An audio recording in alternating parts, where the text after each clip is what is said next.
name's Kendra Bell-Hayes and I've been employed as a project officer for the WA Clinical Training Network.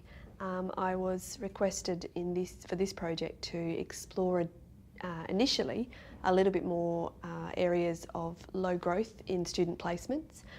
So I started to explore the areas where students traditionally weren't being taken across the sectors, and we found three main areas. The first one was aged care, which has been a bit of a growth over the last few years and starting to improve in the number of student places that they now offer.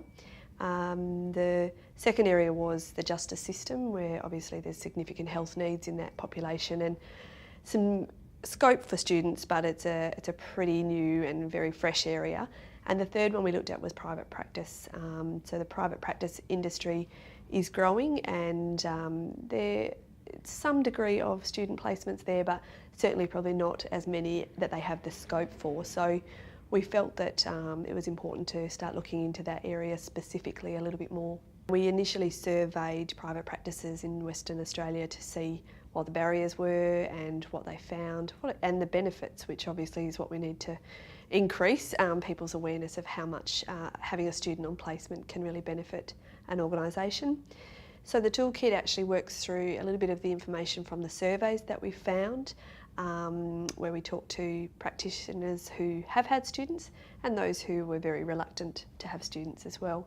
And then we designed a simple model or framework that the private practices can start to look at, based on three key themes that came through from the survey and from the research.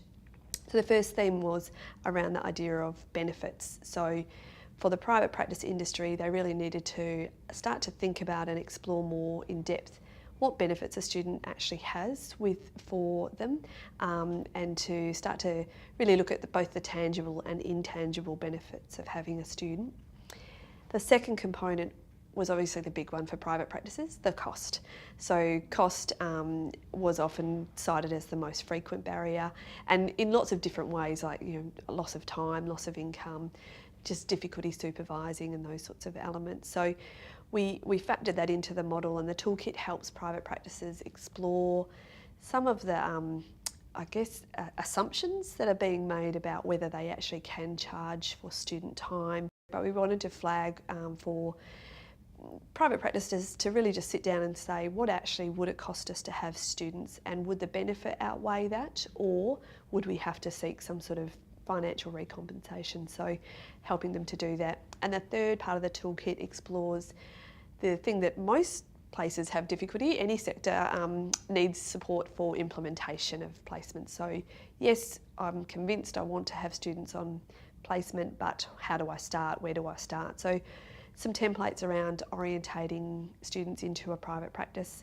Some of the preparation students may need, because it is quite a different sector and organisation, and very differently structured.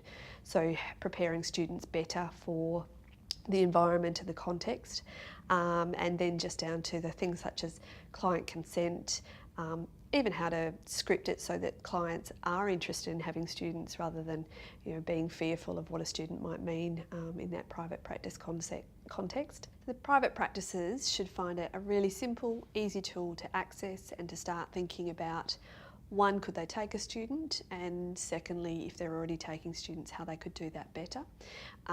It would be easy for them to implement, and I think for them there's huge potential and scope for students to really have a big impact on private practices. So we'd encourage private practices just to sit down, take a bit of time to have a look through it, and also for the universities to have it as a backup when they start to ask some of those sectors to think about having students, that they actually can refer them to the toolkit and give them some direction, or even to help structure some placements in private practice. It should be a benefit to the university sector as well.